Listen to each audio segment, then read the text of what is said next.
ఇంకా మ్యాంగోస్ అయిపోయే టైం వచ్చేసింది కదా, అందుకే ఇలా ముందుగా రెడీ చేసుకుంటే మనం ఎప్పుడు ఫ్రిడ్జ్లో పెట్టుకుని ఇలా తాగుతూ ఉండొచ్చు. చాలా బాగుంటుంది కదా.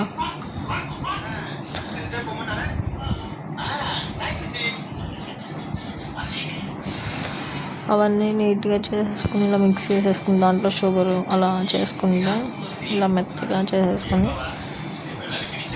కొంచెం కూల్ వాటర్ వచ్చి అవన్నీ వేసుకుంటే సూపర్గా ఉంటుంది. ఇలా ఫ్రిడ్జ్లో పెట్టుకుంటే చాలా రోజులు అప్పటికప్పుడు రెడీ చేసుకుని తాగొచ్చు. ఐస్ క్యూబ్స్ వేసుకొని సూపర్గా ఉంటుంది. మీరు కూడా ట్రై చేసి చూడండి, చాలా బాగుంటుంది. దీంతో మామిడి తాండ్ర కూడా చేసుకోవచ్చు, సూపర్గా ఉంటుంది. ఒకసారి ట్రై చేసి చూడండి.